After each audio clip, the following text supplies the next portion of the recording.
Pak Pendeta, kalau semuanya sama, Pak Pendeta percaya sama, kenapa nggak Pak Pendeta masuk ke Islam aja Pak Pendeta? Kan sama.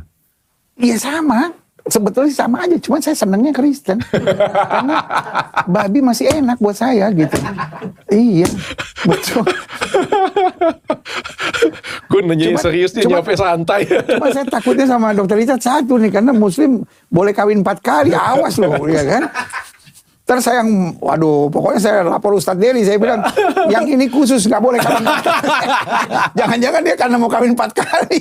Apa? Sebelum Quran diturunkan, orang-orang sudah poligami belum? Sudah. Sudah. Limited nggak? Tidak. Unlimited malah. Unlimited. 100 boleh, 300 boleh, bahkan ada yang 1000. Islam datang untuk apa? Kasih limitnya. Membatasi. Membatasi yang tadinya unlimited jadi limited, jadi 4 maksimal. Gitu. Nah, sekarang berarti Islam datang kan bukan mengajarkan poligami, tapi untuk mengatur poligami. Dan syaratnya juga nggak enteng kan, poligami di Islam. Iya.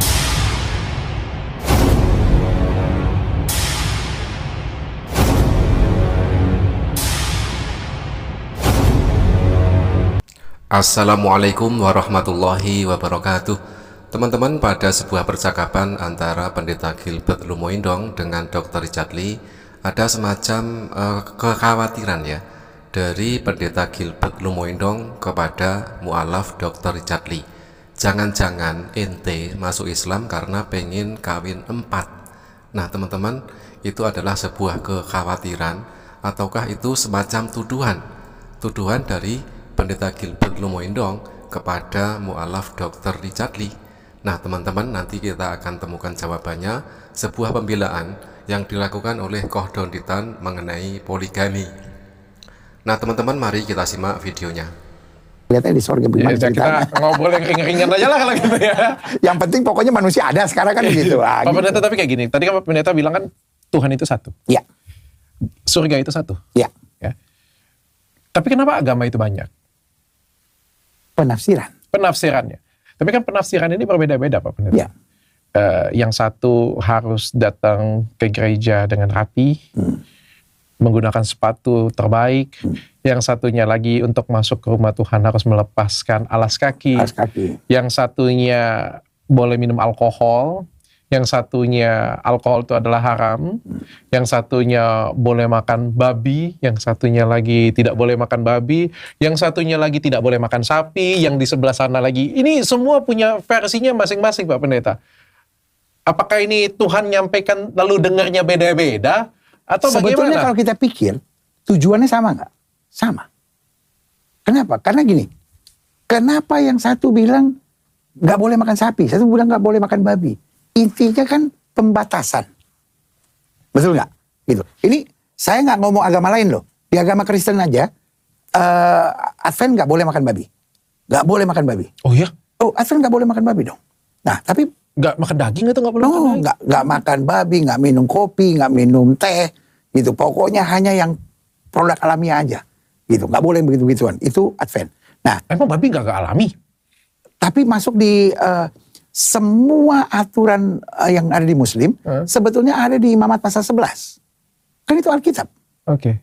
Kalau di dalam Bible jelas-jelas ada ayat yang mengharamkan babi, tetapi kenapa pendeta dan juga para umat Kristen mayoritas ya itu justru memakan babi? Apakah itu tidak mengingkari atau melanggar ayat di dalam Bible-nya sendiri?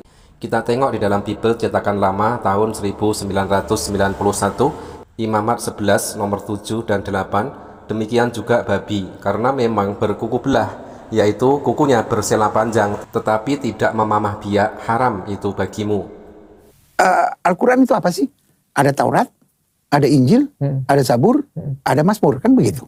Nah itu kan semua kan adanya di Alkitab, gitu kan. Jadi peraturan-peraturan, makanya orang Muslim masuk rumah orang Advent bisa makan apa saja. Karena dia nggak mungkin ada babi, nggak mungkin ada udang yang hidup di dua alam dan lain-lain, nggak mungkin, gitu. Karena itu nggak boleh. Gitu. Jadi intinya bahwa semuanya itu menuju ke sama. Cuman kembali penafsirannya. Kenapa misalnya mesti buka sepatu? Kenapa mesti pakai yang sederhana? Karena buat dia itulah yang terbaik. Umat Islam melepas alas kaki ketika masuk ke tempat ibadah. Berbeda dengan umat Kristen yang tidak melepas alas kaki ketika masuk ke rumah ibadah ya. Tetapi di sini kita kembalikan kepada ayat di dalam Bible ataupun ajaran Yesus sebagaimana tertulis di dalam Bible. Ternyata ada ayat yang mengatur tentang melepas alas kaki sebelum memasuki rumah ibadah. Yesus mengajarkan sebelum umatnya memasuki tempat ibadah, hendaknya mereka melepaskan alas kaki mereka. Sebagaimana yang dijelaskan di dalam ayat ini ya, di dalam Keluaran 3 nomor 5. Lalu ia berfirman, janganlah datang dekat-dekat, tanggalkanlah kasutmu dari kakimu, sebab tempat di mana engkau berdiri itu adalah tanah yang kudus. Keluaran 3 nomor 5. Pak Pendeta, kalau semuanya sama, Pak Pendeta percaya sama, kenapa nggak Pak Pendeta masuk ke Islam aja Pak Pendeta? Kan sama. Iya sama. Sebetulnya sama aja, cuman saya senangnya Kristen. Karena babi masih enak buat saya gitu. Iya, betul. Gue nanya serius, dia jawabnya santai. Cuma saya takutnya sama Dokter Richard satu nih, karena Muslim boleh kawin 4 kali, awas loh, ya kan? Terus saya waduh, pokoknya saya lapor Ustadz Deli, saya bilang, yang ini khusus nggak boleh kawin 4 kali. Jangan-jangan dia karena mau kawin 4 kali. Ampun. Kita semua saksi ya, kita semua saksi ya. Pokoknya semua peraturan Muslim boleh dia, kecuali kawin. Kita lapor sama bininya, dia masuk Muslim karena mau kawin 4 kali.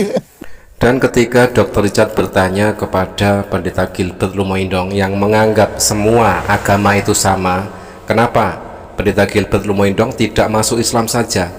Jawaban dari Pendeta Gilbert Lumoindong sungguh-sungguh mencengangkan teman-teman ya, tanpa dalil tetapi hanya jawaban pribadi, karena masih suka di Kristen, karena babi masih enak, kata Pendeta Gilbert. Padahal jelas-jelas ayat di dalam Bible mengharamkan babi. Dan lalu dari situ Pendeta Gilbert Lumoindong mengkhawatirkan Dr. Richard Lee atau menuduh Dr. Richard Lee, jangan-jangan Dr. Richard Lee masuk Islam hanya karena gara-gara pengen kawin 4 kali. Kita akan tampilkan statement dari Mu'alaf Kohdon Ditan menanggapi tentang kawin 4 kali tersebut. Apakah poligami ajaran Islam? Bukan hanya Islam. Ya. Sebelum Quran diturunkan, orang-orang sudah poligami belum? Sudah. Sudah. Limited nggak? Tidak. Unlimited malah. Unlimited. 100 boleh, 300 boleh, bahkan ada yang 1000. Tentunya Kohdon Ditan berargumen memakai data ya, bukan seperti Pendeta Gilbert Lumoindong yang hanya jawaban pribadi ataupun asumsi dari Pendeta Gilbert Lumoindong sendiri. Kita tampilkan data yang dimaksud oleh Kohdon Ditan ya, tertulis di dalam 1 Raja-Raja 11 nomor 3, terjemahan sederhana Indonesia atau TSI. Salomo mempunyai 700 istri dari keluarga kerajaan serta 300 orang gundik. Dan benar saja, para istrinya itu membuat Salomo meninggalkan Tuhan.